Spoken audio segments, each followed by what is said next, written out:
সুনামগঞ্জের তাহিরপুর উপজেলার ঐতিহ্যবাহী একটি জনপদ বড়দল দক্ষিণ।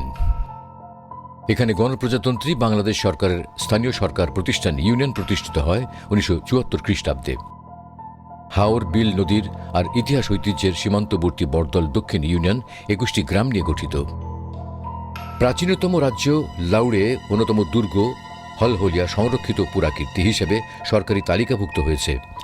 প্রাচীন ঐতিহাসিক নিদর্শন হিসেবে সংস্কৃতি বিষয়ক মন্ত্রণালয় এই স্থান ও স্থাপনাটিকে সংরক্ষিত ঘোষণা করে। গৌড় রাজ্য, লাউড় রাজ্য ও জয়ন্তিয়া রাজ্য নামে 3 রাজ্যের অধীনস্থ ছিল প্রাচীন সিলেট বা শ্রীহট্ট। সে সময় সুনামগঞ্জ, হবিগঞ্জ ও আংশিক ময়মনসিংহ জেলা নিয়ে গড়ে ওঠে লাউড় রাজ্য। সেই স্বাধীন রাজ্য লাউড়ে রাজধানী ছিল সীমান্তবর্তী এই এলাকায়। ইতিহাস থেকে জানা যায় কেশব মিশ্র সিংহ নামের এক সমাজপতি লাউড় রাজ্যের প্রতিষ্ঠা করেন।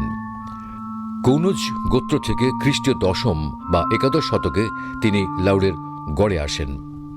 এখানে রাজস্ব করতেন বিজয় মাণিক্য নামের একজন নৃপতি। ভিন্ন মতে বঙ্গবিজয়ের পর রাঢ় অঞ্চল মুসলমানদের হাতে চলে যাওয়ায় সেখানকার বিতাড়িত ও পরাজিত সন্তানরা জীবনমান বাঁচানোর জন্য বিভিন্ন স্থানে চলে যান। এদেরই একজন এখানে এসে রাজত্ব গড়ে তোলেন। লাউড় রাজ্যের রাজধানী লাউড় ছাড়াও জগন্নাথপুর ও বানিয়াচংয়ে আর 2টি উপরাজধানী ছিল।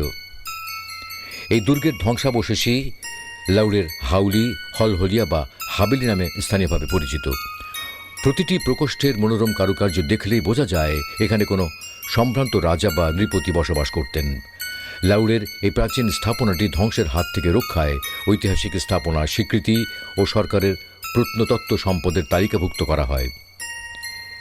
এর আশেপাশে বেশ কিছু খাস জমিও রয়েছে। লাউড়ের গড়ের পুরাকীর্তি ও স্থাপনাটি হাওড় অঞ্চলের পর্যটনের নতুন সম্ভাবনার দ্বার খুলে দেবে।